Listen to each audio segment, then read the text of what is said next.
Hello everyone, कैसे हैं आप सभी लोग। तो पिछले लेक्चर में हमने 7 क्वेश्चंस किए थे। कुछ एडवांस के थे, कुछ मेंस के थे और कुछ मैंने अपनी तरफ से कराए थे। फिर अगेन एक और 7 या 10 क्वेश्चंस का एक और लेक्चर लेते हैं। इसमें हम देखेंगे वही प्रीवियस ईयर्स एडवांस जी मेंस क्वेश्चंस प्लस कुछ अलग कंसेप्ट बिल्डिंग क्वेश्चंस। जैसे ये जो है सर ये दे रखा है गिवन सम स्मॉल एसएन दे रखा है, कैपिटल एसएन दे रखा है। तो स्मॉल एसएन ये है और कैपिटल एसएन ये है, ठीक है। Then you have to find out the value of, so it's a mixed question on binomial and geometric progression. And find the value of n plus 1 c1 plus n plus 1 c2 into small s1. ये small s1 small s दे रखे हैं और options में capital s आ रहे हैं, ठीक है। तो मैं देखते भाई ये स्मॉल s है क्या, तो जरा सा ऐसे स्मॉल s को देखते हैं। तो ये सम of 1 plus q plus q square and so up to q की पावर n। सर ये ज्योमेट्रिक प्रोग्रेशन दे रखी है। सर ज्योमेट्रिक और q की वैल्यू 1 नहीं है, तो q की वैल्यू 1 नहीं है तो ये कांस्टेंट जीपी नहीं है। कांस्टेंट जीपी नहीं है तो इंक्रीजिंग जीपी होगी या डिक्रीजिंग जीपी होगी। सम ऑफ n टर्म्स का फार्मूला होता है a r की power number of terms -1 upon r -1। तो स्मॉल sn आ गया आपका q की पावर n + 1 -1 अपॉन q -1, क्योंकि आप sum of n terms of gp जानते हो क्या होता है भाई। a gp sum of n terms का फॉर्मूला होता है a r की power number of terms -1 upon r -1। तो ऐसे हमें स्मॉल sn की वैल्यू लेनी है q की पावर n + 1 -1, q की power number of terms -1 upon q -1। Similarly, this will also forms a gp sn। Sir ये भी जीपी लग रही है। हाँ सर कॉमन रेशियो क्या है इसका, उस वाले का जो क्यू था इसका q + 1/2 है, ठीक है। सर ये जो a क्या है इसका 1 और इसका कॉमन रेशियो है q + 1 अपॉन होल अपॉन 2। ये कॉमन रेशियो की power number of terms -1 upon common ratio -1। तो इसे थोड़ा बहुत सही करूंगा तो sn स्मॉल sn तो मेरे पास आ चुका है, इसे सेव कर लो। कैपिटल sn इज q + 1 की पावर n + 1 -2 की पावर n, क्योंकि लिखा -1 ये अपॉन 2 की power n + 1 upon q + 1 -2 upon 2। अगर मैं इसे लिखूंगा तो 2 एलसीएम ले लूंगा, ये q + 1 -2 अपॉन 2 लिखा हुआ है, ठीक है। अच्छा ऐसे ही यहाँ पे इसको मैंने ऊपर नीचे ब्रेक करके लिख दिया, ऐसे यहाँ पे ये एलसीएम ले लूंगा तो ये लिखा हुआ है 2 की पावर n + 1 होल अपॉन 2 की पावर n + 1, 2 की पावर n + 1। तो मैं यार पहले मैंने इसको स्प्लिट करा q + 1 की पावर n + 1 अलग और 2 की पावर n + 1 अलग, तो इसके एलसीएम ले लिया। तो ये वैल्यू क्या गई, sum of n terms capital sn comes out to be equal to q + 1 की पावर में n + 1 -2 की पावर में n + 1, ठीक है, अपॉन सर ये 2 से 1 2 कट जाएगा अपॉन 2 की power n times of q + 1 -2 is q -1। ये सर ये है आपका कैपिटल एसएन। तो आपने सेव कर लिया है स्मॉल एसएन भी और कैपिटल एसएन भी, ठीक है। तो स्मॉल एसएन कितना है, small S n comes out to be equal to q की power n + 1 -1 upon q -1, this is small S n, and capital S n is q + 1 की पावर n + 1 -2 की पावर n + 1 अपॉन 2 की power n times of q -1। तो small SN और capital SN निकाले with the help of GP. ये भी GP और ये भी जीपी से आपने निकाल दिया, ठीक है। अब सर ये एक्सप्रेशन देखते हैं क्या कहना चाह रही है ये एक्सप्रेशन। तो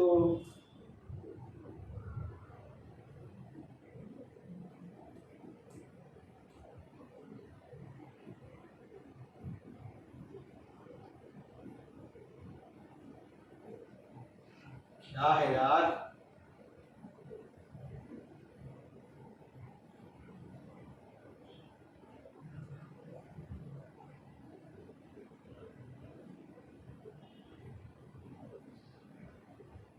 एक्सप्रेशन क्या थी भाई, आपकी एक्सप्रेशन थी n + 1 c1 plus n + 1 c2 times of small s1 plus n + 1 c3 times of small s2 and so on to n + 1 cn + 1 times of small sn। ये दे रखी है, तो मैं कहा यार ये दे रखी है, और आप देखें ऊपर तो this is same is given to you. ठीक है भाई। तो मैंने कहा स्मॉल s1 की वैल्यू क्या होगी, तो मैंने कहा स्मॉल s1 निकाल लिया पे s1 डाल दिया तो होगी q square minus 1 upon q minus 1। Small s2 क्या होगा q cube minus 1 upon q minus 1। Small s4 क्या होगा सर आप सबकी वैल्यू डाल दो स्मॉल में डाल के q की power 4 plus 1 that is 5 minus 1 upon q minus 1। तो मैंने ठीक डाल देना है ऐसे करके 4 डाल दे इसमें तो q की पावर 4 प्लस 1 5 q की power 5 minus 1 upon q minus 1 2 डालेगा। ऐसी s3 भी निकाल सकता है, हाँ सब कुछ निकाल सकते हैं भाई। तो मैं इसी फॉर्मेट पे मैंने लिखना स्टार्ट कर दिया। ये तो क्या है भाई ये तो n प्लस 1 c1 ही रहेगा, ये n प्लस 1 c2 इसकी वैल्यू क्या है ये थोड़ी पहले q square minus 1 upon q minus 1। अच्छा यहाँ पे मैंने अपने आप q minus 1 upon q minus 1 लिख लिया है जानबूझ के, ठीक है। प्लस इसकी वैल्यू क्या गई ये आ गई n plus 1 c3 q cube minus 1 upon q minus 1। And similarly add में क्या आएगा n plus 1 c n plus 1 q की power n minus 1 upon q minus 1। सब में से q माइनस 1 कॉमन ले लूं, तुमने कहा यार q माइनस 1 सब में से कॉमन ले लो तो 1 अपॉन q माइनस 1 कॉमन लोगे तो लिखा है n plus 1 c1 times of q minus 1 plus n plus 1 c2 times of q square minus 1 plus n plus 1 c3 times of q cube minus 1 and so on. और ये लिखा है n plus 1 c n plus 1 times of q की power n minus 1। जब ऐसे करके लिखा मिलेगा आपको तो आप बोलेंगे यार इनको q वाले टर्म्स को अलग से स्प्लिट आउट कर लो तो n plus 1 c1 into q plus n plus 1 c2 into q square plus n plus 1 c3 into q cube and plus n plus 1 c n plus 1 q की power n अलग हो गया और minus अब n plus 1 c1 plus n plus 1 c2 मतलब आपने करा क्या है इसको q के साथ इसको q स्क्वायर के साथ इसको q क्यूब के साथ मल्टीप्लाई करके अलग कर लिए और इनको 1 के साथ इसको 1 के साथ इनको 1 के साथ मल्टीप्लाई करके अलग कर लिए। सो ये आएगी n plus 1 c n plus 1 तक, ठीक है ये आ गई। अब बाइनोमियल तो इतनी बहुत जानते ही हो, बाइनोमियल थ्योरम क्या जानते हो भाई, तुम जानते हो कि sir sum of all the binomial coefficient क्या होता है nc0 plus nc1 plus nc2 plus nc3 plus ncn sir ये होता है 2 की पावर n, ठीक है। तो n plus 1 c0 plus n plus 1 c1 plus n plus 1 c2 ऐसे करते करते n plus 1 c n plus 1 ये होगा 2 की पावर n प्लस 1, ठीक है। अगर मैं सिर्फ इतने वाले की बात करूं सिर्फ इतने पोर्शन की बात करूं तो आप बोलोगे इसकी वैल्यू थी 1 सिलेक्टिंग, इसका मतलब है selecting 0% out of n plus 1% इसकी वैल्यू 1 ही होगी, ठीक है। ये उधर जाएगा तो ये 1 इधर माइनस में आ जाएगा तो आप बोलोगे n plus 1 c1 plus n plus 1 c2 and so up to n plus 1 c n plus 1 की वैल्यू 2 की पावर n प्लस 1 माइनस 1। तो आप इसको लिख लेंगे 2 की पावर n प्लस 1 माइनस 1, ये तो ये आ गया आपका। अच्छा 1 अपॉन क्यूब माइनस 1 आपको चल ही रहा है कॉमन, और ये क्या चीज लिखी हुई है सर आप बोलोगे जैसे आप जानते हो 1 प्लस x की पावर n का एक्सपेंशन करोगे तो nc0 plus nc1x plus nc2x square and so on ncn x की power n। Similarly 1 plus q की पावर n करोगे तो ये nc0 plus nc1 into q plus nc2 into q square and so on to ncn into q की power n। Similarly 1 plus q की power n plus 1 का करोगे तो nc0 plus n plus 1 c0 n plus 1 c0 plus n plus 1 n plus 1 n plus 1 c1 n plus 1 c1 q plus n plus 1 c2 q square plus n plus 1 c3 q cube and so on to n plus 1 c n plus 1 q की power n। इसका मतलब ये पूरी जो expression थी ये पूरी expression ये तो लिखी हुई है यहाँ पे, तुमने कहा ये नहीं लिखी हुई यार ये n प्लस 1 c0 वाली वैल्यू नहीं है यहाँ पे तो इसको ले लिया यार इसकी वैल्यू 1 होती है तो आप बोलोगे ये लिखा हुआ है 1 प्लस q की पावर में n plus 1 minus 1 that would be equal to that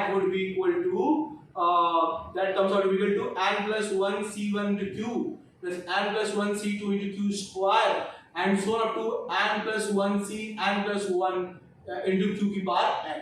ये लिखा हुआ है तुमने कहा सर ये चीज लिखी हुई है जो रेड पेन से यहाँ लिखा हुआ है यही ब्लैक पेन से यहाँ लिखा हुआ है इसकी वैल्यू क्या आएगी सर 1 plus q की पावर n plus 1 minus 1 यानी कि 1 plus q की पावर होल की पावर n plus 1 और minus 1, ठीक है। ये वैल्यू आ गई आपके पास, ठीक है, ये वैल्यू ये आ रही है और एक ये आ रही है। तो अब इसको सॉल्व कर लेंगे आप, तो ये जगह 1/q माइनस 1 कॉमन आ जाएगा, 1 प्लस q की power n plus 1 minus 1 minus 2 की power n plus 1 minus plus 1, ये कट जाएगा सर, तो ये आएगा 1 प्लस q की पावर n प्लस 1 माइनस 2 की power n plus 1 upon q minus 1। क्या ये Sn की इक्वल आ रहा है या n टाइम्स ऑफ Sn की इक्वल आ रहा है?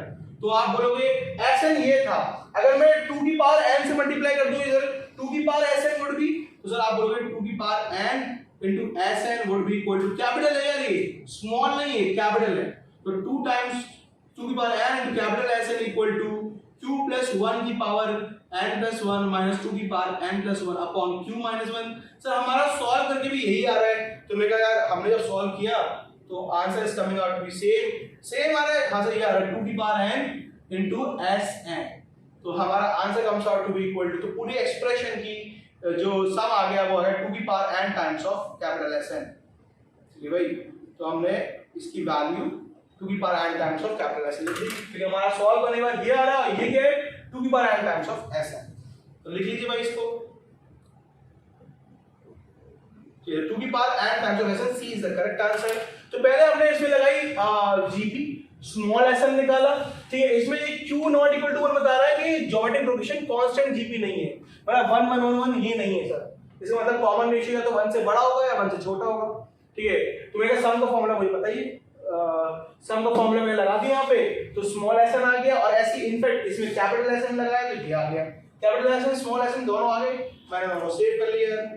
ठीक है, अब मैंने कहा स्मॉल s1 क्या होगा सर, इसमें n को 1 पुट कर दो दोनों तरफ, स्मॉल s1 आ जाएगा, स्मॉल s2 स्मॉल s4 सब आ जाएंगे सर। तो आप बोलेंगे सर इनको उठा करके आपने ना इस इक्वेशन में डाल दिया, ये इक्वेशन क्या थी, small s1 small s2 small sn पड़े हुए थे, तो आपने इनकी वैल्यू डाल दी, और बस यहाँ पे ट्रिक q - 1 से ऊपर नीचे मल्टीप्लाई करें, जैसे कि आप सारे q - 1 नीचे से डिनोमिनेटर में से बाहर कॉमन ले लें, ठीक है, ये बन गया। अब इसके बाद q के साथ अलग स्प्लिट कर दिया, इन बाइनोमियल कोएफिशिएंट्स को, इन कॉम्बिनेटोरियल कोएफिशिएंट्स को q के साथ अलग कर दिया, 1 के साथ अलग कर दिया। तो इसको सॉल्व करके देखा मैंने, तो ये आ रहा है, इसको सॉल्व करा था ये आ रहा है, 1 से 1 कट जा रहा है, ये बच रहा है, दिस इज इक्वल टू ये q - 1 बच रहा है भाई, नीचे डिनोमिनेटर में this comes out to be 2 की power n times of Sn, और ये मैंने यहां करके दिखाया है कि इस बॉक्स को सॉल्व करा है कहां इधर, और उसको सॉल्व करा है ये करा सॉल्व सर।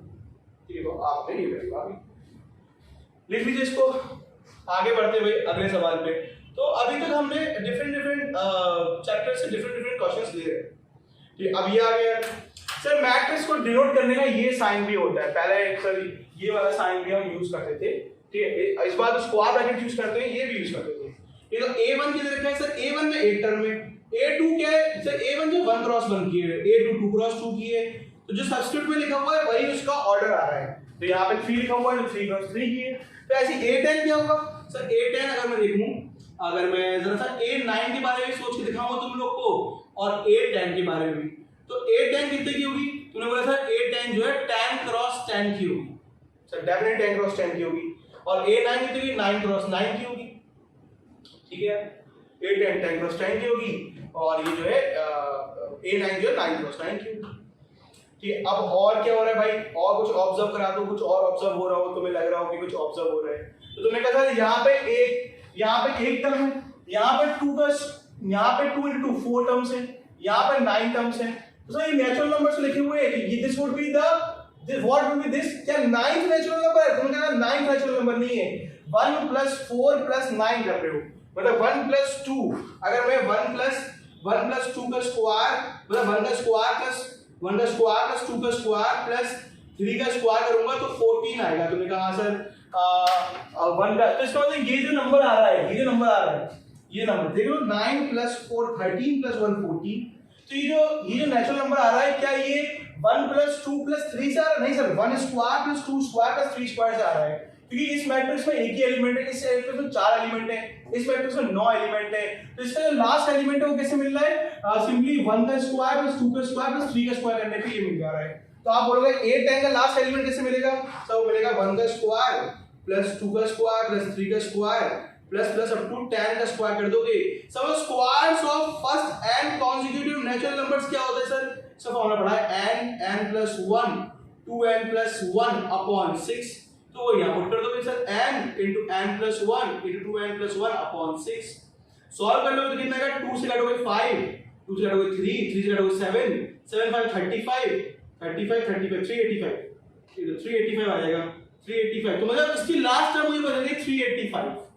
क्यों कि मैंने ये ऑब्जर्व करा है कि जो लास्ट एलिमेंट आ रहा है 2 क्रॉस 2 मैट्रिक्स का, वो इसका स्क्वायर, इसमें एलिमेंट है 1, इसमें एलिमेंट है 4, 1 plus 4 5, इसमें एलिमेंट 1, इसमें 4, इसमें 9, तो 1 plus 4 plus 9 that is 40, ये आ रहा है। तो 1 plus 4 plus 9 that is 40, या ये जैसे 1 का स्क्वायर plus 2 का स्क्वायर plus 3 का स्क्वायर is 40। सिमिलरली 1 से लेकर 10 तक के स्क्वायर का सम जो है वो A10 का लास्ट एलिमेंट होगा, that is 385। और A9 का क्या होगा सर, वो होगा A9 का लास्ट एलिमेंट निकालो 1 square 2 square 3 square up to 9 का स्क्वायर तक, तो होगा n into n plus 1 into 2n plus 1 upon 6। 3 से काटोगे 3 टाइम्स, 3 से काटोगे 2 टाइम्स, 2 से काटोगे 5 टाइम्स, 15 into 19, ये 19 5 का 95 into 3 into 95, तो 5 3 जा 15 का 5 ऊपर लगा 1, 9 27 27 1 28, तो 285 होगा यहाँ पे। ठीक है सर, इसके पास 81 एलिमेंट्स होंगे, 9 9 जा 81 एलिमेंट्स होंगे, 81 एलिमेंट्स होंगे, तो लास्ट एलिमेंट 285। अब अगला नेचुरल नंबर होगा 286, that would be the first element. 286 would be the first element of A10। तो मैंने कहा 285 के बाद 286 आता तो A10 का फर्स्ट एलिमेंट मिल गया आपको और सर लास्ट एलिमेंट मिल गया। ठीक है, मिल गया। अब ट्रेस क्या होता है, you have to find the trace of A10। trace is the sum of diagonal elements। TR A10 मतलब trace of matrix का नाम क्या, A10 मतलब sum of diagonal elements। तो मैंने कहा जरा डायगोनल एलिमेंट्स देखो क्या वो AP बन रही है, तुमने कहा यार देखते हैं यार, सम ऑफ डायगोनल एलिमेंट्स के AP बन रही है, यहाँ से 2 और 5, ये 6 10 और 14, क्या ये AP बन रही है। ठीक है, मैंने कहा ये 3 क्रॉस 3 लिखा है तो 3 डायगोनल एलिमेंट्स है, तो 10 क्रॉस 10 लिखा होगा तो 10 डायगोनल एलिमेंट्स होंगे, तुमने कहा सर 10 डायगोनल एलिमेंट्स होंगे, 10 क्रॉस 10 लिखा है तो 10 डायगोनल एलिमेंट्स होंगे। नंबर ऑफ टर्म्स कितनी होगी, 10 होंगी। ठीक, क्या ये AP बन रही है, तुमने कहा 6 10 14 AP बन रही है, यहाँ 2 और 5 ये भी AP बन रही है। तो यहाँ पे ऑर्डर है 2 तो कॉमन डिफरेंस है 3, यहाँ ऑर्डर है 3 मैट्रिक्स है तो कॉमन डिफरेंस है 4, तो यहाँ ऑर्डर 10 है तो कॉमन डिफरेंस कितना होगा सर, ये AP बनेगी। हाँ 286 तो पहली टर्म होगी AP की, 286 पहली टर्म होगी, फिर अगली टर्म पता नहीं। और सर ये कौन सी टर्म होगी 385, सर 10 टर्म्स होंगी total number of terms in AP।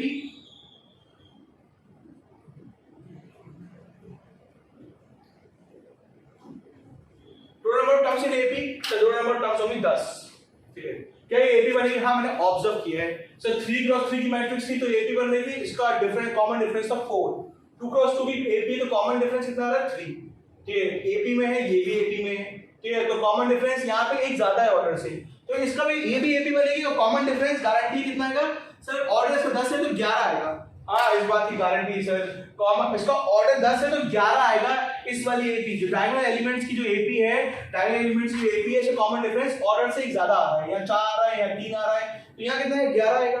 Sir मेरा कॉमन डिफरेंस से मतलब भी नहीं, मुझे इनका सम करना है, सम ऑफ 10 एलिमेंट्स, गिनती में 10 क्यों होंगे सर, जितना ऑर्डर है उतने एलिमेंट्स आ रहे हैं, 3 है तो प्रिंसिपल डायगोनल में 3 एलिमेंट्स हैं, 2 है ऑर्डर तो प्रिंसिपल डायगोनल में 2 एलिमेंट्स हैं, तो आप बोलेंगे सर ट्रेस मतलब सम होता है, सम मतलब डायगोनल एलिमेंट सम, और डायगोनल एलिमेंट कितने हैं 10, तो S10 निकाल दो बस सिंपली, 10/2 पहली टर्म और आखिरी टर्म का सम। ठीक है, मैंने कहा ये सही है, 10/2 इज 5 और 286 और 385 जोड़ोगे इस पर लाएंगे 1 कैरी 1 8 over 8 16 1 77 कैरी 1 और 3 और 3 6 6 71, तो मल्टीप्लाई कर 5 1 5 5 1 5 5 से 35 5 ऊपर लगा 3 और 6 5 35 और 3 3355 will going to be the answer। So trace of A10 would be sum of these 10 elements of this AP, and that comes out to be 3355। लिख लीजिए भाई इसको। तो मैंने क्या ऑब्जर्व करा सर, मैं पहली बार ये ऑब्जर्व करी कि इसमें एक एलिमेंट है, इसमें 4 एलिमेंट है, इसमें 9 एलिमेंट है, तो इनफैक्ट ये जो आ रहा है ये 1 + 4 + 9 का सम आ रहा है, दैट इज 14। तो ये लास्ट एलिमेंट है, 1 का स्क्वायर + 2 का स्क्वायर + 3 का स्क्वायर आ रहा है, तो A10 का लास्ट एलिमेंट क्या होगा, 1 से लेकर 10 तक के स्क्वायर सम कर लो, that is 385 would be the last element of A10। तो A9 का क्या होगा, A से लेके 9 तक का स्क्वायर कर लो, 285 will be last element of A9। A9 का लास्ट एलिमेंट है तो अगला 286 यहाँ पे होगा, ठीक है। अब इनफैक्ट मेरे को ये प्रिंसिपल डायगोनल जो है, ये प्रिंसिपल डायगोनल दे रखी है, इनके सम ऑफ एलिमेंट्स करूंगा, यही ट्रेस होता है। तो trace of matrix 8 and sum of diagonal elements, diagonal कौन सी, हमेशा ये डायगोनल होती है, principal diagonal. Sum of diagonal elements is the trace, ठीक है, sum of principal diagonal elements. तो ये इसको सम करना है। फिर मैंने ऑब्जर्व करा यार ये तो AB बन रही है, हाँ सर ये AB 2 और 5, ये 6 10 40 AB बन रही है। टर्म्स कितनी होंगी इसमें, 3 क्रॉस 3 है, 3 टर्म में 10 क्रॉस 10 10 टर्म्स होंगी। तो बस सम ऑफ 10 टर्म्स करना है। सम ऑफ 10 टर्म्स का फॉर्मूला होता है 10/2 पहली और आखिरी टर्म का सम। तो कर दोगे, मल्टीप्लाई करोगे 3355 विल बी द आंसर। ये लिख लीजिए, सिंपल सा सवाल है, बहुत आसान सा है, ठीक है। तो ये मैट्रिक्स को हमने अरिथमेटिक प्रोग्रेशन में मिला दिया, मिक्स कर दिया, ठीक है। अब यार दिस वाज अ क्वेश्चन आज इन जेईई एडवांस 2009 में आया था, 2009 का सवाल, ठीक। Permutation combination PNC as well as matrices का mixture question, PNC and matrices को मिक्स करके क्वेश्चन बनाया है, ठीक है भाई। क्या कह रहा चला, let A be the set of all 3x3 symmetric matrices। एक A है जो कि सेट है 3x3 symmetric matrix का, ठीक है। तो let A be a set of 3x3 symmetric matrices of all of whose entries are either 0 or 1। ये तो एंट्री 0 पड़ेगी या 1 पड़ेगी, ठीक है। अब क्या कह रहे हैं, 5 of these entries are 1 and 4 of them are 0। 5 तो 1 है आपके पास अवेलेबल, 5 तो 1 2 3 4 5 बार 1 है और 4 बार 0 अवेलेबल है। सर सिमेट्रिक मैट्रिक्स होती कैसी है, सर सिमेट्रिक मैट्रिक्स होती है कि Aij would be equal to Abi, ठीक। सिमेट्रिक मैट्रिक्स कैसे फॉलो करती है, if A is a symmetric matrix, if A is a symmetric matrix, ठीक है। तो A क्या बोलोगे आप, A का ट्रांसपोज लेने में वापस से वही मैट्रिक्स आ जाती है। और दूसरी बात ये है कि Aij Aj के इक्वल होता है, यानी कि A11 के इक्वल होगा। अगर मैं 1 1 ले लूं आया J की वैल्यू तो A1, अरे यार A11 क्या बोल रहे हो, A12 बोलोगे तो वो A21 के इक्वल होगा, A13 जो है वो A31 के इक्वल होगा। तो सिंपली अगर ये डायगोनल एलिमेंट्स के बारे में कुछ कहती नहीं है, ये बोलती है अगर ये अल्फा, ये अगर A है, ये अगर A है तो ये भी A होगा, अगर ये B है तो ये भी B होगा, ये अगर C है तो ये भी क्या होगा, C होगा, ठीक है। मतलब अगर ये बोलती है कि कोई भी सिमेट्रिक मैट्रिक्स इस फॉर्म में होगी, डायगोनल एलिमेंट से कोई मतलब नहीं, ये अगर A है तो ये भी A होगा, ये अगर B है तो ये भी B होगा, ये अगर C है तो ये भी क्या होगा, C होगा। अब हमारे वैरायटी क्या अवेलेबल है, सर मेरी जो टर्म्स है या तो 0 होंगी या 1 होगी, ये 0 1, लेकिन मेरे पास कितने 1 अवेलेबल है, 5 1 अवेलेबल है और 4 बार 0 अवेलेबल है, ठीक है। तो मैंने कहा ये देखते हैं, तो मैंने कहा मान लेता हूं, मैंने एक फॉर्मेट तैयार करा, मैं मान लेता हूं 0 0 0 डायगोनल एलिमेंट लग गए। तो नहीं सर ये कभी पॉसिबल नहीं हो पाएगा, तीनों 0 का यहां लग गए, ठीक। अब बचा कितना, एक 0 बचा। अब सर यहां पे 0 रखूंगा तो यहां पे 0 आना चाहिए अपने आप। तो तुमने कहा सर ये तीनों 0 डायगोनल एलिमेंट में नहीं आ पाएंगे, ठीक है। इसका मतलब क्यों नहीं आ पाएंगे, इवन टाइम्स है ये, इवन टाइम्स, और यहाँ पे 3 बार अगर ये आ गए तो सर ये एक 0 बेकार हो जाएगा ना, क्या करूंगा, कहाँ रखूंगा, क्योंकि जो यहाँ रखता हूँ वही यहाँ आता है। हर मैट्रिक्स में तो नहीं सर, ये सिमेट्रिक मैट्रिक्स है इसलिए ऐसा होता है, ठीक है। ये जहां रखूंगा वो यहाँ पे आएगा, ये A12 ये फर्स्ट रो का second element is same as second row का फर्स्ट एलिमेंट, ठीक है। तो A12 सेम एज A21, तो जो यहाँ रखूंगा वो यहाँ आएगा। तो आप कहेंगे सर मैं 0 को कभी भी डायगोनल में नहीं रख पाऊंगा, ठीक है। तो 0 कैन नॉट बी, एक बात समझ में आ गई, 0 can't be placed, all diagonal elements can't be 0, all diagonal elements, वरना कभी भी बात ट्रू नहीं हो पाएगी, all diagonal elements can't be 0 if A has to be symmetric matrix। अगर A को symmetric matrix होना है तो सर ये कभी भी 0 नहीं हो पाएगी, क्योंकि odd even times दे रखे हैं 0।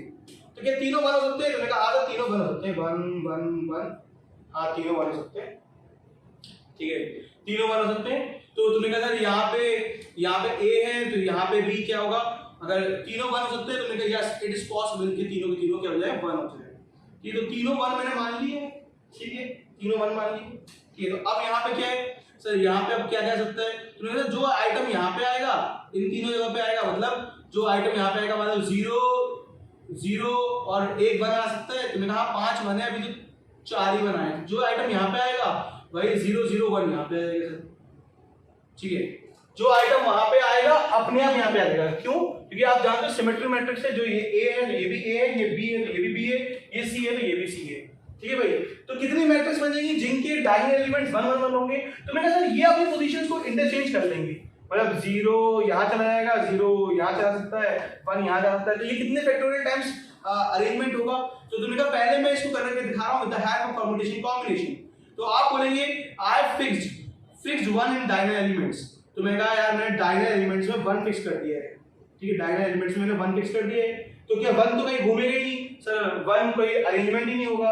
इनको अरेंजमेंट देखता नहीं हूं, सिर्फ इनका देख लेता हूं, जैसे इनका अरेंजमेंट होगा वैसे अपने आप हो जाएगा उनका अरेंजमेंट। तो अरेंजमेंट सिर्फ इनका देखूंगा। तो कितने लोग हैं सर? ये 3 लोग हैं और इसमें 2 एक जैसे हैं। हाँ सर 0 0 1 कितनी प्लेसेस घूम पाएंगे? सिर्फ 3 प्लेसेस ही घूम पाएंगे। तो 3 फैक्टोरियल अपॉन 2 फैक्टोरियल, यानी कि 3 मैट्रिसेस ऐसी होंगी, 3 मैट्रिसेस ऐसी होंगी, ठीक है, तो जिनके पास डायगोनल एलिमेंट क्या होंगे? 1 1 1 होंगे। ठीक है, और यहाँ पे 0 4 है सर, 4 0 यहाँ पे लग गए, और 3 ये है और 1 और 1 2, तो ये आगे सर क्या यही होगी या और भी सकती है? तो तुमने कहा मैं और भी सोच सकता हूँ यार, और क्या होगी? मैंने कहा एक बार इस बार क्या करा मैंने, 2 0 को ले लिया और 1 1 को ले लिया। ठीक है, 2 0 तो यूज हो चुके हैं, तो तुमने कहा अब कितने बचे सर? अब 2 1 बचे, 1 0 बचा है। ठीक, 2 1 0 लगेंगे तो 2 1 और 0 यहाँ भी लगेंगे। तो तुमने कहा सर ये कितने टाइम्स घूमेंगे? सर ये भी तो घूम सकता है इस बार। तो तुमने कहा हाँ सर इस बार दोनों घूमेंगे, क्योंकि यहाँ पे तो 1 1 1 फिक्स था। अब आगे करा, अब एक पॉसिबिलिटी क्या है कि आपने डायगोनल एलिमेंट में 0 ले लिए, 2 ले लिया और 1 1 ले लिया। ठीक है यार, 4 0 अवेलेबल है आपके पास। अब आपके पास कितने बचे? 2 0 बचे, तो 1 0 यहाँ पुट करेंगे तो 1 0 अपने आप लग जाएगा, और 4 1 बचे तो 2 1 यहाँ पुट करेंगे, 2 1 अपने आप यहाँ पे लग जाएंगे यार। तो आप बोलोगे सर ये खुद कितने टाइम्स घूमेगा? 3 factorial divide by 2 factorial times. Simultaneously ये कितने टाइम्स घूमेगा? 3 factorial divide by 2 factorial times. तो नंबर ऑफ मैट्रिक्स क्या आएंगी? इसके करस्पॉन्डिंग, इस केस की करस्पॉन्डिंग नंबर ऑफ मैट्रिसेस आएंगी आपकी, नंबर ऑफ मैट्रिसेस आएंगी कितनी आएंगी? 3 फैक्टोरियल डिवाइड बाय 2 फैक्टोरियल, यानी कि 3 into 3 factorial divide by 2 factorial. This number of matrices comes out to be equal to into 3 factorial divided by 2 factorial, that is 3 3s are 9। तो 9 matrix आएंगी इसके अंदर, 3 matrix आएंगी इसके अंदर, तो टोटल मैट्रिक्स आएंगी 12। क्या इनके अलावा कुछ और होगा? तुमने कहा सर कुछ और हो ही सकता, क्यों नहीं सकता? सर यहाँ पे तीनों 0 हो नहीं सकते। ठीक है यार, तीनों 1 मैंने ले लिया एक केस। अब क्या है? 2 1 1 2 2 0 1 1, हाँ ये भी ले लिया। क्या 2 1 1 0 ले लेता हूँ? नहीं सर 2 1 1 0 फिर नहीं ले पाओगे। क्यों नहीं ले पाओगे? तुमने कहा 2 1 ले लिया मैंने, 2 1 ले लिया, 1 0 ले लिया। सर 0 इवन है ना यार, चक्कर ये है इवन है, तो अब 3 0 बचे। अब ये मैट्रिक्स है सिमेट्रिक मैट्रिक्स, जो यहाँ रखता हूँ वही यहाँ रखना पड़ता है मेरे को। तो मैं कहा 2 1 रखिए तो 2 1 यहाँ पे अपने आप आ गए। लेकिन सर ये 0 और 3 0 क्या करूंगा? तो मैं कहा बेकार हो गया मेरे लिए। तो 1 1 0 कोई केस ही नहीं होगा, क्योंकि मैंने कहा यहाँ पे अब 1 मतलब यहाँ पे अब मैं डायगोनल एलिमेंट्स तो 1 1 और 0 ले लिए। ठीक है, 1 1 0 अगर मैंने ले लिए, क्या देख रहा हूँ ऐसा कोई केस होगा? तो बोल रहा है यहाँ 0 रखोगे तो यहाँ भी 0 रखना पड़ेगा। ठीक, यहाँ 0 रखोगे तो यहाँ भी 0 रखना पड़ेगा, यहाँ 1 रखोगे तो यहाँ 1। सो यहाँ तो उल्टा हो गया, 5 0 है तो बेकार है मेरे लिए, क्योंकि 0 जो है वो even time number of times they रखा है आपको, 4 बार। तो अगर ये यहाँ 0 रख दिए तो गड़बड़ हो जाएगी सर। फिर बचेगा 3 बार, 3 बार बचेगा तो इवनली डिस्ट्रीब्यूट नहीं हो पाएगा। ठीक है भाई, तो सर ये कोई केस बनेगा? नहीं सर ये केस तो बकवास है। 4 बना रहे हैं और 5 0 आ रहे हैं, जबकि यहाँ पे क्या है 5 बार 1 है और 4 बार 0 है। ये केस तो बनेंगे नहीं, सिर्फ यही केस बनेंगे। तुमने कहा सर सिर्फ यही केस बनेंगे, या तो क्या होगा तीनों 1 होंगे या तीनों 0 हो नहीं सकते, 2 1 1 0 2 1 1 0 हो नहीं सकता। ठीक है भाई, तो यहाँ पे ये बनेगा 2 0 1 1, हाँ ये बन जाएगा। जब यहाँ पे ऐसा हो रहा होगा तो यहाँ पे भी क्या हो रहा होगा? सर जब 2 0 यहाँ यूज हो चुके हैं तो अब 1 0 यहाँ पे आएगा। अच्छा, आप जो यहाँ होता है वो यहाँ होता ही होता है, तो आप सिर्फ यहीं के आइटम गिन ले रहे हो। कितना अरेंजमेंट होगा? सर 3 प्लेसेस है, 2 प्लेसेस, 3 ऑब्जेक्ट्स हैं, 2 ऑब्जेक्ट सेम है, तो 3 factorial permutation of alike objects, तो 3 फैक्टोरियल अपॉन 2 फैक्टोरियल। सिमिलरली ये भी 3 factorial upon 2 factorial base arrangement होगा। The number of matrices comes out to be equal to 3 3s are 9 here and 3 here, so answer is 12. The total matrices are 12. 12 matrices होंगे।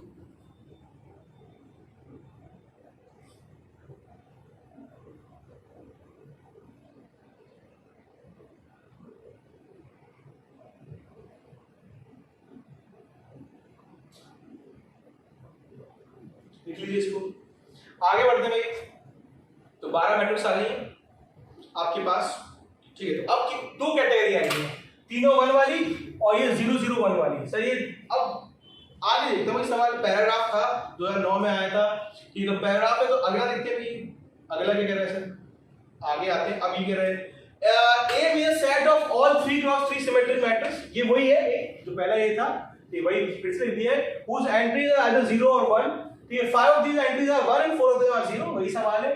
Then the number of matrix in A following the system of linear equation has unique solution। Sir आपको बताइए ये क्या लिखा हुआ है, sir लिखा है लगभग A into x equal to B लिखा हुआ है। तो अगर आप A इनवर्स से मल्टीप्लाई कर देंगे तो A inverse into A into x equal to A inverse into B, तो आप जानते हैं तो I हो जाता है, दिस इज I, तो x would be equal to A inverse into B, तो यहाँ से x comes out to be equal to adjoint of A into B divided by, क्योंकि A इनवर्स की वैल्यू क्या होती है, adjoint of A divided by value determinant of A, ठीक है, तो that comes out to be equal to divided determinant of A। तो ये गॉस जॉर्डन मेथड में आपने पढ़ा ही था सर, हाँ सिस्टम ऑफ लीनियर इक्वेशन आपने मैथमेटिक्स में गॉस जॉर्डन मेथड पढ़ा है, एनसीईआरटी में भी दे रखा है, ठीक है, तो ये गॉस जॉर्डन मेथड है। सर यहाँ पे आपने क्रेमर्स रूल भी पढ़ा है, हाँ सर वो भी सिस्टम ऑफ लीनियर इक्वेशन के लिए होता है क्रेमर्स रूल, ठीक है। तो दोनों में आप क्या बात करेंगे सर, डिटरमिनेंट की बात करेंगे, ठीक है, डिटरमिनेंट देंगे। तो डिटरमिनेंट ऑफ ए के लिए आपको ए के बारे में पता होना चाहिए, तो मैं कहता हूं डिटरमिनेंट कहां-कहां जीरो होगा, कहां-कहां नॉन जीरो होगा, वहीं पे तो आपको यूनिक सॉल्यूशन और नो सॉल्यूशन और इनफाइनाइटली मेनी सॉल्यूशन और इन सब की बात, कंसिस्टेंसी और इनकंसिस्टेंसी की बात कर पाते हैं। सर डिटरमिनेंट के बारे में देखना पड़ेगा। अब डिटरमिनेंट के बारे में देखने के लिए उसका मतलब 12 के 12 मैट्रिक्स का नेचर पता होना चाहिए आपको, उनके डिटरमिनेंट की वैल्यू क्या होगी। तो मैं कहता हूं अभी 12 मैट्रिक्स आपने जो पीछे बताई थी क्या थी, जरा सा देख लीजिए फिर से। तो आपने कहा ये थी 12 मैट्रिक्स सर, वो किस कैटेगरी की आ रही है, तो मैं कहता दो कैटेगरी की आ रही है, तो ये आ रही है और ये आ रही है। सर विजुलाइज करवाओ, दिखवाओ जरा सा ये कौन सी कैटेगरी है। तो मैंने कहा सर ये कैटेगरी कुछ इस प्रकार है, ठीक है। तो मैंने कहा सर कैटेगरी ए, दो तरह की कैटेगरी है, category A, category 1। First category में कैसे मैट्रिक्स है सर, ऐसे 1 1 1 और ये क्या है ए ऐसा है और बी ऐसा है, सी ऐसा है, ठीक है सर। इसके डिटरमिनेंट की वैल्यू क्या होगी, तुमने कहा ये ए मैट्रिक्स है, इसके डिटरमिनेंट की वैल्यू निकालूं तो अभी मैं ए बी सी, मतलब ऐसा लग रहा है ये 1 1 1 लिखा हुआ है, हां सर डायगोनल एलिमेंट 1 1 1 से है। फिर यहां पे क्या है सर, ये ए लिखा है, ये ए लिखा है, ये बी है, ये बी है, ये सी है, ये सी है, ठीक है यार। मैंने कहा ऐसे लिख लिया मैंने। मैं डिटरमिनेंट क्या, मैं हर अगर मैं मैट्रिक्स लिखना चाहूं हर तरीके की, तो इसकी 3 मैट्रिक्स ले सकता हूं, आप तीनों की तीनों ले सकते हो। क्या होंगे सर वो 1 1 1 0 0 1, एक तो लिखी हुई है 0 0 1, ठीक है, चलो एक तो ये हो गई। एंड अगली क्या होगी, एंड सर आप बोलोगे 1 1 1 0 1 0 0 1 0, ठीक है ये होगी। एंड तीनों मैट्रिक्स लिख के दिखा रहा हूं, लेकिन कोई काम नहीं सर, बस लिख दे रहे हो आप 1 0 0 और 1 0 0। हाँ सर ये आ गई तीनों मैट्रिक्स, हाँ सर गिनती में 3 थी, तीनों मैट्रिक्स ये आ गई। आपने इनका परमुटेशन कर दिया बस, मतलब आपने इनका अरेंजमेंट कर दिया है। तो 0 0 1 हो गया, एक तो यही हो गया सिंपल, एक 0 1 0 हो गया और एक 1 0 0 हो गया, ठीक है भाई। तो आपने कहा 3 आ गई।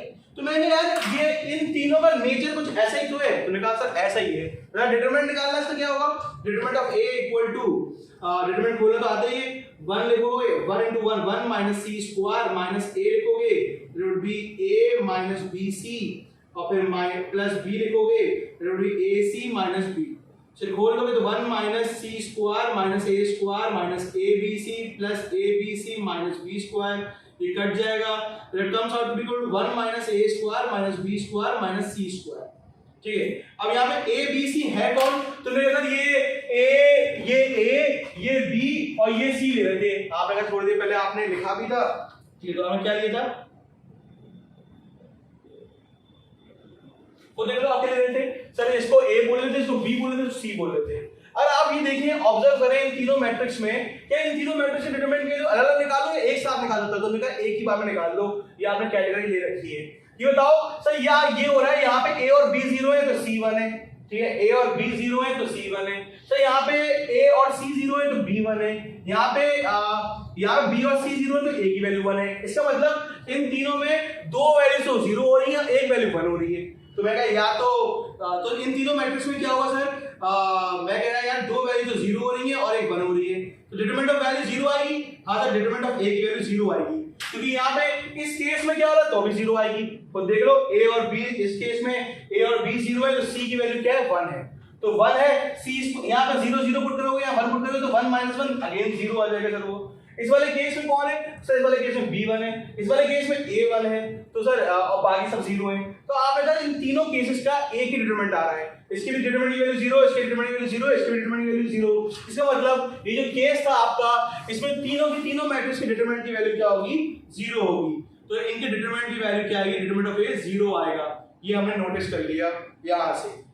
तो मैं कहता ये तो आसान सा एग्जांपल था क्योंकि आपने ये लिया है। अब जरा सा इसको देख लो यार, इसमें कितनी मैट्रिक्स होंगी? तुमने कहा यार इसमें बहुत सारे आएंगे, इसमें 9 मैट्रिक्स हैं, जरा इनको बुला के लेके आओ बाहर। तो तुमने कहा यार इनको अगर मैं बाहर लेके आऊंगा तो किस फॉर्मेट में लिखनी है आपको, तो इनके बारे में बताना पड़ेगा आपको सबको। तो 0 0 क्या है सर? 2 0 है। ये कैटेगरी बी, कैटेगरी बी में 9 मैट्रिक्स हैं, कैटेगरी 2 में 9 मैट्रिक्स हैं। कैसी कैसी सर?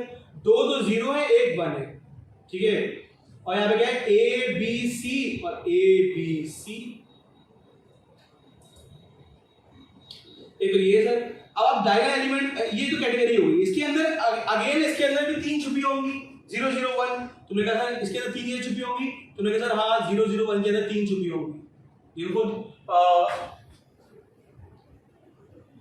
0 0 1 के अंदर सर ये 3 छुपी होंगी, 1 1 0 0 1 0 और 0 1 1, 3 छुपी होंगी सर इसके अंदर।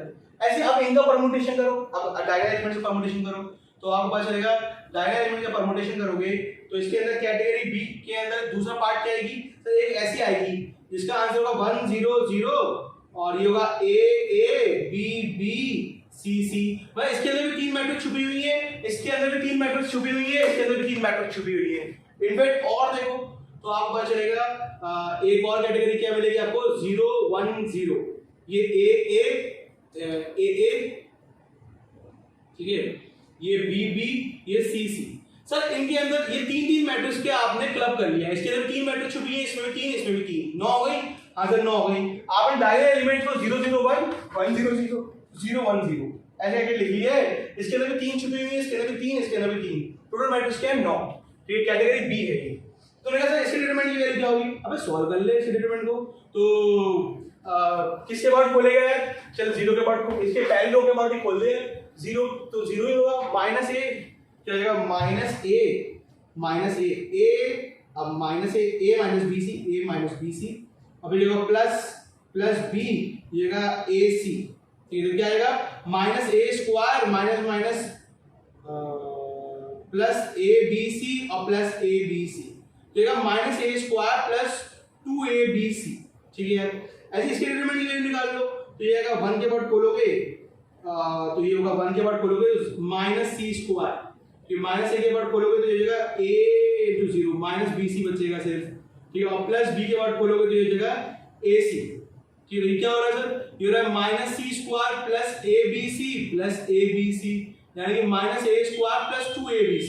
अब मैं समझ में आ गया यार, अब मैं इसके डिटरमिनेंट को खोलूंगा, ये मुझे पता चलेगा माइनस बी स्क्वायर और प्लस 2abc हो जाएगा, ठीक है यार, ठीक है। अब इस कैटेगरी में हमारे पास 5 1 थे और 4 0 थे, यानी कि abc में कोई ना कोई एलिमेंट तो 0 है ही, क्योंकि यहाँ पे 2 ही 0 लग पाए, 2 0 बचे हैं। इसका मतलब है 2abc तो हमेशा 0 होगा, क्योंकि इसमें इसकी वैल्यू तो हमेशा 0 होगी, यहाँ हमेशा 0 होगी, हमेशा 0 होगी, हमेशा 0 होगी।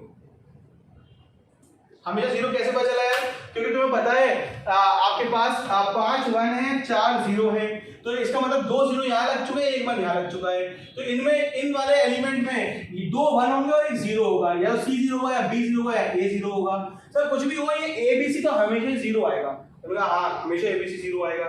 सर इसमें क्या होगा? एक बार A 0 होगा, 2 बार ये 1 आएगा, ठीक। एक बार A 0 आएगा, तो मैंने कहा सर इसमें 3 मैट्रिक्स छुपी हुई है, याद रखना 3 मैट्रिक्स छुपी हुई है। तो क्या आएगा? एक बार सर इसके कॉरेस्पॉन्डिंग 0 1 1 आएगा और 1 1 0, मतलब एक बार 0 आएगा और 2 बार 1 आएगा, क्योंकि 2 1 बचे, 1 0 बचा है। तो आप कहेंगे सर यहाँ पे 3 मैट्रिसेस हैं, 3 मैट्रिसेस यहाँ भी हैं, यहाँ भी 3 मैट्रिसेस हैं और यहाँ भी क्या है? 3 मैट्रिसेस है, ठीक है। 9 मैट्रिसेस के बारे में बात कर रहे हो आप। तो यहाँ पे एक मैट्रिक्स ऐसी आएगी जब इसकी वैल्यू 0 आएगी, लेकिन 2 में इसकी वैल्यू क्या आएगी? -1, और डिटरमिनेंट की वैल्यू -1 आएगी। किसमें -1 आएगी? तो जब A की वैल्यू 1 पड़ेगी, क्योंकि 2 1 आपको पढ़ने इधर 2 1 इधर 4 और एक ये 5, ठीक है, ए की वैल्यू जब 1 पड़ी होगी एक केस में, ये तो ये क्या है वैल्यू -1। फिर एक और केस में मान लो ये था, 3 केस देखोगे अगर इसके, तो ए की वैल्यू एक बार क्या पड़ सकती है आपकी, ए की वैल्यू 1 और सी की वैल्यू 1, इसकी वैल्यू 0। तो इस केस में तो आपका डिटरमिनेंट क्या आ गया सर, डिटरमिनेंट आ रहा -a², तो 1 पुट कर दोगे यहाँ पे तो -1 का स्क्वायर आ जाएगा, तो यानी माइनस टाइम्स ऑफ 1 आ जाएगा, तो -1 आ गया। ठीक है भाई, फिर अगली बार क्या होगा सर, अब 2 1 है ना, तो अब कल को यार 0 और 1 इनके बीच में इंटरचेंज कर जाए, 0 1 के बीच में इंटरचेंज करें तो भी आंसर कितना आएगा, तो भी आंसर सर -1 ही आएगा सर। लेकिन इत्तेफाक से अगर ऐसा हो गया कि 0 यहाँ आ गया, 1 यहाँ आ गया, तो सर तब केस में 0 आएगा। इसका मतलब 3 मैट्रिक्स में सिर्फ एक मैट्रिक्स ऐसी होगी जब डिटरमिनेंट की वैल्यू 0 होगी, ऐसी यहाँ होगा, ऐसी यहाँ होगा, पैटर्न ऑब्जर्व हो रही है सर आपके पास। सर डिटरमिनेंट ऑफ a की वैल्यू 0 होगी, डिटरमिनेंट a की वैल्यू -1, डिटरमिनेंट a की वैल्यू -1। ऐसे यहाँ पे 3 मैट्रिक्स आएंगे, डिटरमिनेंट a की वैल्यू बस 0, डिटरमिनेंट a की वैल्यू -1, डिटरमिनेंट a की वैल्यू -1। तो आपने कहा मैंने 12 की 12 मैट्रिक्स को ऑब्जर्व कर लिया सर। 12 की 12 मैट्रिक्स में 3 मैट्रिक्स ऐसी हैं जब डिटरमिनेंट ऑफ a हमेशा 0 आ रहा है, चाहे कुछ भी हो, तो मैंने कहा हमेशा 0 आ रहा है, ठीक है, इसमें हमेशा 0। और इस कैटेगरी में डिटरमिनेंट ऑफ a हमेशा 0 आ रहा है, इसमें 1 2 3 मैट्रिक्स यहाँ पे, 3 मैट्रिक्स ऊपर, 12 में से 6 मैट्रिक्स ऐसी हैं जिनकी डिटरमिनेंट की वैल्यू 0 आ रही है। तो उन्होंने कहा व्हाट आई हैव ऑब्जर्व्ड कि 12 में से 12 मैट्रिक्स थी टोटल, तो 12 मैट्रिक्स थी, 12 मैट्रिसेस में 6 मैट्रिसेस ऐसी हैं, 6 मैट्रिसेस ऐसी हैं जिनकी डिटरमिनेंट की वैल्यू 0 आ रही है, और 6 ऐसी हैं, 6 मैट्रिसेस ऐसी हैं जिनकी डिटरमिनेंट की वैल्यू -1 आ रही है, इट इज नॉट 0। ठीक है, तो सर डिटरमिनेंट a की वैल्यू 0 आ रही है और डिटरमिनेंट की वैल्यू नॉन 0 आ रही है। ठीक है, ठीक है, तो 6 मैट्रिक्स ऐसी हैं यहाँ पे डिटरमिनेंट a की वैल्यू 0 आ रही है। ठीक है, 6 मैट्रिक्स ऐसी आ रही है कि डिटरमिनेंट 0 आ रही है, आप डिटरमिनेंट निकाल के रहे हो सर। अगला सवाल आपने पढ़ाया था उसके से डिटरमिनेंट निकाल के, ठीक है, तो पहले शुरू से समझा रहा हूं क्या हुआ। पहले तुम्हें नंबर ऑफ मैट्रिक्स बतानी थी कि सिमेट्रिक भी होनी चाहिए, मतलब aij aj के इक्वल भी होना चाहिए, पहली बात ये मैट्रिक्स सिमेट्रिक भी होनी चाहिए, दूसरी बात they comprise of 5 1 and 4 zeros only. तो मैंने कहा इसमें 2 कैटेगरी मिली मेरे को, उसके अलावा कोई कैटेगरी नहीं मिली। क्या सर तीनों में 1 हो या फिर 2 0 और 1 1 हो, इसके अलावा कोई और कैटेगरी पे बात ट्रू हो ही नहीं पा रही है, क्योंकि सर मेरे पास 0 जो है इवन नंबर ऑफ टाइम्स हैं, तो वो कभी भी यहाँ पे तीनों आ नहीं सकते, और यहाँ पर आएंगे 2 आएंगे सर। 1 आ सकता है नहीं सर, 1 नहीं आ सकता। ठीक है, 1 अगर आ गया तो फिर 3 0 को क्या करूंगा, क्योंकि सिमेट्रिक मैट्रिक्स है ना, इसलिए नहीं कुछ कर पाऊंगा, वैसे तो कर लेता। तो मैं कहा कैटेगरी A, इसको category B। Category A comprise of 3 matrix and category B comprise of 9 matrices. ठीक है भाई, तो कैटेगरी A में मैंने देखा, ऑब्जर्व करा, तो 3 मैट्रिक्स इस फॉर्म में आ रही है। मैंने कहा इन तीनों को मैं अगर इस फॉर्म में लिखता हूं, तो मुझे बताए A जो है 2 बार 0 होगा और 1 बार, इनमें से एक आइटम, 2 आइटम 0 होंगे और 1 आइटम 1 होगा। तो सर 2 0 यहाँ, तो 2 0 यहाँ भी, 1 1 यहाँ पे, 1 1 यहाँ पे भी, सर 2 0 होंगे, 1 1 होगा। तो इनमें से कोई से भी 2 0 होंगे, मान लो ये 0 है, ये 1 है, तो 1 - 1 0। तो इस सारे इन तीनों केसेस में डिटरमिनेंट की वैल्यू क्या होगी, 0 होगी। तो मैं कैटेगरी बी को देखा मैंने, तो कैटेगरी में मुझे पता चला कि कैटेगरी 2 के अंदर 9 मैट्रिक्स आ रही हैं, एक इस फॉर्म की, एक इस फॉर्म की, एक इस फॉर्म की, और इन डिटरमिनेंट की वैल्यू निकाल ली ऐसे करके। तो इनकी डिटरमिनेंट की ये वैल्यू एक 0 आ रही है, 2 - 1 आ रही है।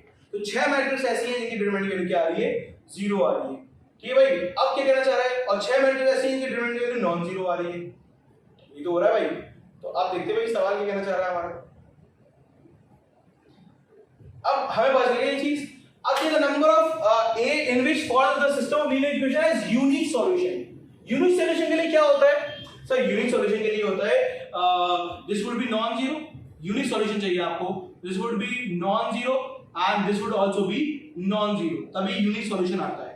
तो डिटरमिनेंट की वैल्यू नॉन जीरो किस केस में आ रही है सर, आप बोलेंगे सर 6 ऐसे केस हैं जिसमें डिटरमिनेंट की वैल्यू क्या आ रही है, value determinant comes out to be equal to non zero. So what would be the answer, so answer would be at least 7 but less than 10। कितनी मैट्रिक्स होंगी ऐसी सर, 12 मैट्रिक्स में, सर 12 मैट्रिक्स में 6 matrix ऐसी हैं जिनकी determinant की value 0 आ रही है, और 6 ऐसी हैं जिनकी डिटरमिनेंट की वैल्यू नॉन जीरो आ रही है। और यूनिक सॉल्यूशन के लिए आपको चाहिए होता है non zero upon non zero. Unique solution के लिए चाहिए होता है determinant of A should be non zero. ठीक है, determinant of A non zero होगा, then you will getting a unique solution. ठीक है भाई, तो डिटरमिनेंट ऑफ ए की वैल्यू नॉन जीरो कितने केस में हो रही? 6 केस में हो रही। 6 मतलब at least 4 but less than 10। You can say at least 4 cases में क्या हो रहा है सर, डिटरमिनेंट की वैल्यू क्या आ रही है? 6 आ रही है एंड बट लेस देन 10, हाँ 7 से कम। ये इन केसेस में क्या होगा? You will have a unique solution. अगला सवाल क्या था भाई? अब आपने इतना सारा कर लिया, तीनों पूरा पैराग्राफ सॉल्व हो जाएगा। अगला पैराग्राफ देखते हैं। पैराग्राफ अगला सवाल देखते हैं। Let A be a set of 3 cross 3 symmetric matrix। बस वही वाली बात है। The number of matrix for which the system is inconsistent। Inconsistent means sir inconsistency का मतलब होता है, ये भी वही लिखा हुआ है A x equal to B, so x equal to adjoint of A into B divided by determinant of A। ठीक है, तो अब क्या बोल रहे हैं? is inconsistent। inconsistency मतलब sir it would not be having any solution। no solution मतलब sir this is zero and this is non-zero। So this is the case of inconsistency or the no solution। Determinant A की value 0 6 cases में आई थी, तो 1 2 0 more than 2 answer था।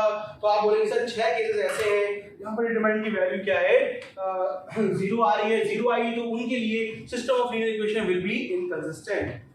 लिख लीजिए भाई इसको, तो दिखा दे रहा हूं भाई एक बार और आप इसको। ये था सवाल हमारा, ये इसमें हमने कैटेगरी बनाई है, दिखा दे रहा हूं। आप लोग पॉज करके ले सकते हैं अगर किसी का छूट गया है तो।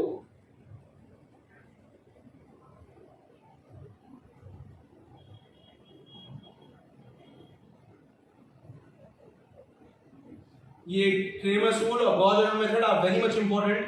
दोनों सिस्टम ऑफ लीनियर इक्वेशन को सॉल्व करने के जो मेथड है they are very much important. खैर आगे बढ़ते हैं भाई। अगला पैसेज, ये एक और पैसेज कर लेते हैं।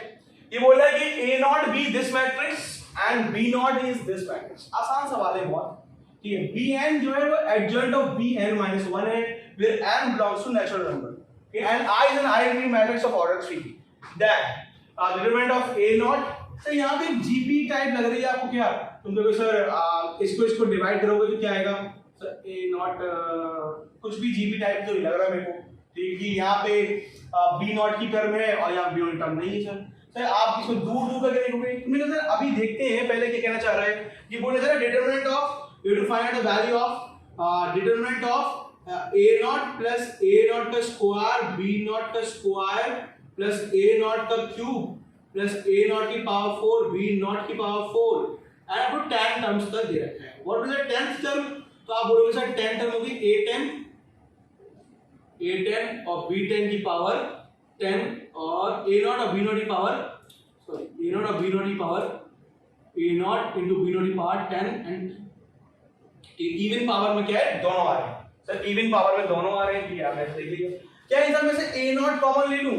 तुमने कहा ठीक है, डिटरमिनेंट ऑफ, अरे तो determinant of A into B, determinant of A into B हमेशा टूट जाता है determinant of A into determinant of B में। तुमने कहा नहीं सर, ये तभी टूटता है अगर डिटरमिनेंट ऑफ A और अगर A और B क्या सिमेट्रिक मैट्रिक्स हैं। ठीक, क्यों? क्योंकि सर अगर मान लेता हूं ये कब हमेशा टूटता है? नहीं सर, मान लो ये A जो है 3 क्रॉस 1 की है और B जो है 1 क्रॉस 3 की है, क्या इसका डिटरमिनेंट एग्जिस्ट करता है? तुमने कहा सर जो AB आ रही है वो इस बार 3 क्रॉस 3 की आ रही है, 3 क्रॉस 3 की आ रही है। अगर मैं इसको तोड़ दिया डिटरमिनेंट ऑफ A अगर तोड़ दिया 3 cross 1 into determinant, sir determinant की आप बात जानते हो सर, डिटरमिनेंट उन्हीं मैट्रिक्स से निकालते हैं जिनके ऑर्डर सेम, मतलब जिनका ऑर्डर नंबर ऑफ रोज और नंबर ऑफ कॉलम सेम रहेगा, उन्हीं मैट्रिक्स से डिटरमिनेंट की हम बात कर सकते हैं। ठीक, तो डिटरमिनेंट का एग्जिस्ट ही नहीं कर रहा है यहाँ पे, determinant does not exist, determinant does not exist. इसका मतलब क्या ये एक सिमेट्रिक मैट्रिक्स थी? तुमने कहा 3 क्रॉस 1 और 1 क्रॉस 3, ये 1 और 1 क्लब हो जाते हैं, ये डिसॉल्व हो जाते हैं। ए भी जो है वो 3 क्रॉस 3 की मैट्रिक्स है और अगर 3 क्रॉस 3 की मैट्रिक्स का आप डिटरमिनेंट की बात कर रहे हो, ए बी जो है सर, ए बी जो प्रोडक्ट है दैट इज 3 क्रॉस 3 की मैट्रिक्स है और इसके डिटरमिनेंट की बात कर रहे हो, तो अगर मैं डिटरमिनेंट को अगर A इतने की थी B इतने की थी इस बार तोड़ा तो ये आ जाएगा सर। डिटरमिनेंट एग्जिस्ट ही नहीं कर रहा, डिटरमिनेंट के लिए तो सिमेट्रिक मैट्रिक्स का एग्जिस्ट करता है, तो ये वाली बात कभी हो ही नहीं पाएगी सर। तो कब टूटेगा सर ये? The determinant of A splits possible if and only if मतलब आप बोलोगे तो determinant of A into B splits into determinant of A into determinant of B, determinant of A into determinant of B if determinant exists, if and only if determinant A and determinant B exist। अगर exist करेगा तो टूट जाएगा, मतलब determinant of A into B टूटेगा कैसे? determinant of A into determinant of B में टूट जाएगा। ठीक, कब टूटेगा? If determinant of A comma determinant of B exist, अगर एग्जिस्ट करते हैं तो टूट जाएगा। एग्जिस्ट मतलब दे आर सिमेट्रिक मैट्रिक्स, सभी एग्जिस्ट करेंगे। ये दो सिमेट्रिक मैट्रिक्स का मल्टीप्लिकेशन भी सिमेट्रिक ही होगा। फिर सर सिमेट्रिक कह रहा हूं, they are square matrix, sorry तो कब टूटेंगे भाई? अगर square matrix, I am so sorry, ये स्क्वायर मैट्रिक्स होंगी, ठीक है, तभी ऐसे टूटेगा। वो पिछला सवाल जो है सिमेट्रिक का, तो मुंह पे सिमेट्रिक ही चढ़ा हुआ है, ठीक है। खैर, तो ये स्क्वायर मैट्रिक्स होंगी तभी टूटेगा, क्योंकि स्क्वायर मैट्रिक्स का ये डिटरमिनेंट एग्जिस्ट करता है, ठीक है। 3x1 वाली मैट्रिक्स का डिटरमिनेंट एग्जिस्ट नहीं करता, तो टूट गया। तो मैं कहा इसमें से अगर मैं अंदर a नॉट को कॉमन ले लूं, ये रहेगा 1 plus a not b not का स्क्वायर प्लस a नॉट का स्क्वायर प्लस a नॉट का क्यूब b नॉट की power 4 and so on. Sir ऐसे क्या लिखा हुआ था, क्या मैं तोड़ दूं इसको? तुम्हें कहा सर a नॉट भी स्क्वायर मैट्रिक्स है, a नॉट भी स्क्वायर मैट्रिक्स है, और ये सर आइडेंटिटी मैट्रिक्स होगी, क्योंकि जब आपने a नॉट कॉमन लिया तो आइडेंटिटी मैट्रिक्स उतना ही ऑर्डर की होगी सर, ये 3x3 की, ये भी सर स्क्वायर मैट्रिक्स होंगी, तो स्प्लिट हो जाएगा। तुम्हें कहा सर स्प्लिट हो जाएगा, ये स्प्लिट हो जाएगा। डिटरमिनेंट ऑफ a नॉट अलग और determinant of 1 plus a not b not का स्क्वायर प्लस a नॉट का स्क्वायर प्लस a नॉट का क्यूब b नॉट की power 4 and so on to, ये स्प्लिट हो जाएगा सर ऐसे करके, ये स्प्लिट हो गया। Sir determinant of a not निकालना, सर जानबूझ के आप ऐसे कर रहे हो, क्योंकि a नॉट को आपने कॉमन लिया, ठीक है, a नॉट को आपने कॉमन लिया और स्प्लिट कर दिया, ठीक है, स्प्लिट कर दिया, क्योंकि डिटरमिनेंट ऑफ a नॉट अगर निकालोगे तो वो 0 आएगा, ठीक है। देखते हुए डिटरमिनेंट ऑफ a नॉट क्या आएगा, तो आप बोलोगे sir determinant of a not निकालोगे आप, तो 2 माइनस का 3 3 9 और माइनस प्लस का 8, ठीक है, और minus plus 2 minus plus 3 minus 4 और माइनस 4 माइनस 2 माइनस 3। देखते हुए क्या आ रहा है, माइनस 2 आ रहा है, यहाँ से आएगा माइनस 2 और यहाँ से आ रहा है क्या,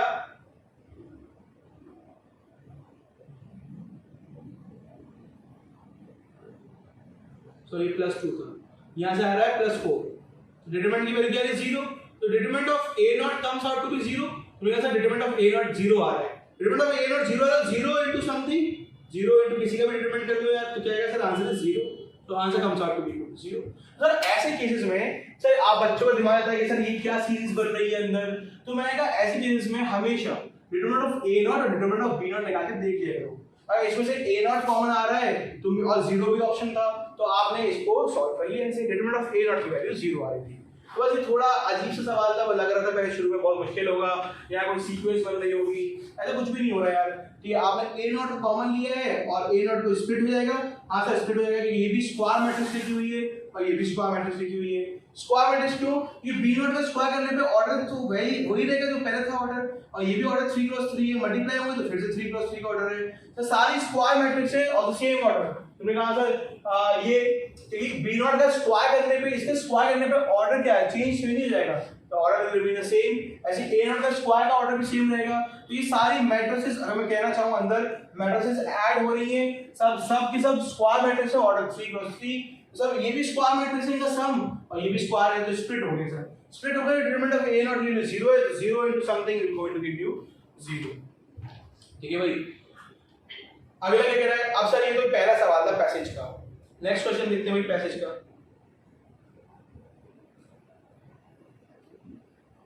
ये a नॉट और b नॉट दे रखे हैं सर। अभी तक आपने पिछले पैसेज में क्या देखा है, वही सेम a नॉट है, तो a नॉट की वैल्यू 0 आ रही है, डिटरमिनेंट ऑफ a नॉट 0 आ रहा है, ठीक है। अब क्या कह रहा है सर, ये कह रहा है नाउ bn जो है वो एडजॉइंट ऑफ bn - 1 है, ठीक है। अब इसकी सम बताना है आपको क्या होगा, तो आपने कहा सर जो bn है जरा सा एडजॉइंट ऑफ b नॉट निकालना, ठीक है। तो आप बोलोगे bn जो है वो एडजॉइंट ऑफ bn - 1 है, तो आपने n को 1 पुट कर दिया है, तो b1 जो होगी वो एडजॉइंट ऑफ b नॉट होगी।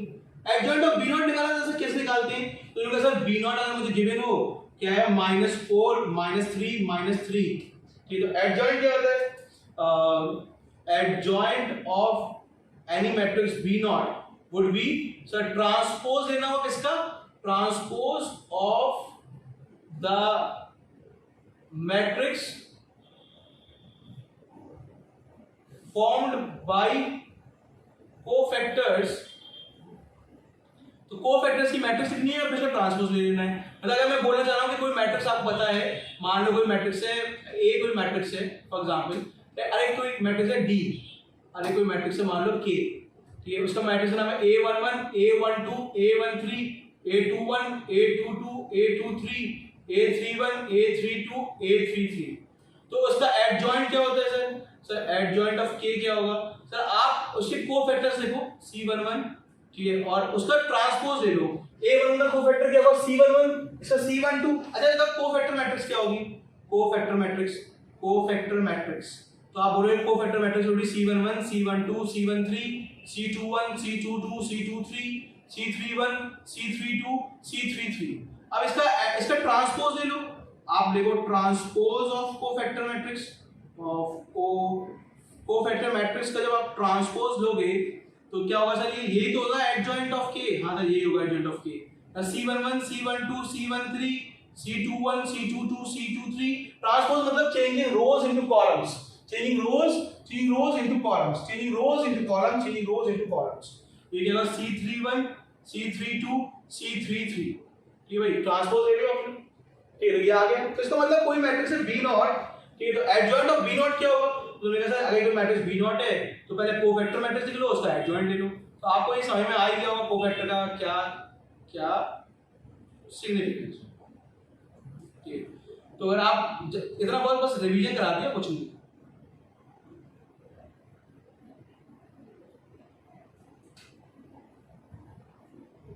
तो मैंने कहा B0 मैट्रिक्स थी, अब इसे को एडजॉइंट ऑफ B0 लिखना है आपने। एडजॉइंट ऑफ B0 लिखना है तो ये लिखोगे C11, C12, C13, C21, C22, C23, C31, मतलब कोफैक्टर मैट्रिक्स का आपने एडजॉइंट वो ले लिया ट्रांसपोज। C11 क्या होगा सर? आप बोलते हो इसके करस्पॉन्डिंग C11 निकाल लेंगे सर, इसके करस्पॉन्डिंग, तो इसके करस्पॉन्डिंग C11 क्या होगा सर? आप बोलोगे होता है -1 की power I plus J. CIJ का फॉर्मूला पढ़ा है आपने? CIJ होता है -1 की power I plus J times of MIJ। MIJ मतलब minor. Minor is obtained by deleting the row and column और फिर देन सॉल्विंग इट। ठीक है, -1 अब क्या का नेगेटिव आएगा? तो देखो सर जहां पे या तो 1 + 1 या तो 1 + 1 2 पॉजिटिव आएगा, ये भी पॉजिटिव आएगा, ये भी पॉजिटिव आएगा। ये पॉजिटिव आएगा लेकिन ये नेगेटिव आएगा और ये क्या आएगा? पॉजिटिव आएगा। तो आप बोलोगे सर पहले लगा लो, ये -1 की पावर वाला पहले सॉल्व कर लो, ये पॉजिटिव आएगा, जो भी वैल्यू आएगी सर ये आएगी आपके पास नेगेटिव वैल्यू आएगी, ये आएगी पॉजिटिव, फिर ये आएगी नेगेटिव, फिर ये आएगी पॉजिटिव, फिर ये आएगी पॉजिटिव, ये आएगी नेगेटिव। ठीक है, ये आएगी आपके पास नेगेटिव और ये आएगी आपके पास पॉजिटिव। ठीक है, पहले से मैंने माइनस साइन लगा दिया। अब मैंने कहा तो बहुत आसान है, -4 का क्या होगा? इसको डिलीट, इसका माइनस क्या है? 0 × 3 और -4, तो -4 ही आ रहा है इसका माइनस, इसका माइनस क्या है? -4, इसका माइनस -4। ठीक, अब C12 क्या है भाई? अब C12 का क्या होगा? इसके अबाउट खेलोगे हम, -3 के अबाउट, तो C12 को निकालोगे तो माइनस के अबाउट खोलोगे तो क्या होगा? 1 × 3, 3 ये डिलीट 3 - 4 दैट इज -1, ये आएगा -1, आएगा सिंपली -1। ठीक है, अब क्योंकि ये C12 है, हाँ C12 तो आपने देखा -1 की पावर 1 + 2 टाइम्स ऑफ M12, ये M12 तो निकाल ले वो। फिर आप आगे निकालते हैं तो C13 निकालोगे तो it comes out to be, इसको डिलीट तो पॉजिटिव आएगा और ये आएगा 4 × 1 4 आ जाएगा, it comes out to be 4। तो इत्तेफाक से जब आप सब निकाल लोगे, ये सब तो निकालना आते ही आपको, तो आपको पता चलेगा कि एडजॉइंट ऑफ B0 क्या आएगा सर? B0 की इक्वल ही आ जाएगा 4 1 4, ये तो आएगा था, ऐसे सिंपली ये -3 आ जाएगी, -3 आ जाएगी, ये 0 आएगी, ये 1 आएगी, ये 4 आएगी, 3 आएगी। तो आपको समझ में आएगा ये निकालने के बाद कि एडजॉइंट ऑफ B0 कुछ और नहीं, वो वापस से B0 ही आ गया है। तो इसका मतलब ये कुछ सम निकालना था आपको। ये तो आपको B1 तो ये देखा है adjoint of B0, adjoint of B0 वापस से क्या आएगा सर? फिर से B0 की बोला जाएगा। अगर n की बराबर 2 डाल दी इसके अंदर तो B2 क्या होगा सर? होगा adjoint of B, 2 - 1 = 1, adjoint of B1। तो मैंने इस फॉर्मूले में मैंने n को 2 डाला तो ये होगा एडजॉइंट ऑफ B2 - 1 B1। अब B1 खुद क्या था? वो खुद एडजॉइंट ऑफ B0 था, तो आप बोलोगे सर ये हो जाएगा सिंपली एडजॉइंट ऑफ, और ये adjoint of B0। Adjoint of B0 अभी थोड़ी देर पहले देखा था क्या आया था सर? वो B0 ही आया था, ये लिखा हुआ सिंपली एडजॉइंट ऑफ B0, और एडजॉइंट ऑफ B0 वापस से B0 ही तो आया था, तो इसका मतलब ये भी आ गया। अब तुमने कहा सर n की 3 डाल दिया इसके अंदर यार, तो n की 3 डालोगे तो भी क्या कोई नया चीज आ जाएगी सर? बोलोगे B3 would be equal to adjoint of B2। अब B2 का नाम देखो ऊपर से क्या है सर, B2 खुद B0 के इक्वल है। अगर B2 जो है खुद adjoint of B1 के इक्वल थी और adjoint of B1 खुद adjoint of B1 की इक्वल थी, B1 खुद adjoint of B0 था, adjoint of B0 खुद B0 था, फिर सर पूरा adjoint of B0 निकाला तो क्या आ गया, फिर से B0 आ गया। क्योंकि आपने ये चीज जो निकाली है ना, ये आपने मेहनत करके निकाली है कि adjoint of B0 जो है B0 हो रहा है। इसका मतलब सर B1 भी B0 के इक्वल आ गई, B2 भी B0 के इक्वल आ गई। सर अब B2 का नाम क्या है, B0 के इक्वल है, तो B0 रख दो यहाँ पे। तो ये भी क्या लिखा हुआ है, adjoint of B0 यानी कि B0। तो सब B0 हो गए। So B0 49 times of B0, that will be the answer। B0 plus B0 plus B0 plus सब B0 हो गए and 49 times लिखा हुआ है, तो 49 times of B0 will be the answer। तो इसमें आपने क्या है, थोड़ा सा ये सवाल आसान है, बस आपको निकाल के देखना पड़ेगा कि एडजॉइंट ऑफ B0 निकाल के देखा मैंने, क्योंकि तभी मैं B1 के बारे में बता पाऊंगा। और इत्तेफाक से जब एडजॉइंट ऑफ B0 निकालोगे तो पता चलेगा वापस B0 ही आ जाएगी। ठीक है, तो आप जब एडजॉइंट ऑफ B0 वापस से B0 आ गया तो आप बोलोगे सर ये था B1 था एडजॉइंट ऑफ B0 और वापस से B0 आ गया, तो B1 B0 के इक्वल हो गया है। ऐसे B2 भी किसके इक्वल हो गया, B0 के इक्वल हो गया। ऐसे B3 सब B0 के इक्वल हो गए, तो 49 times of B0 is the answer. देख लीजिए इसको।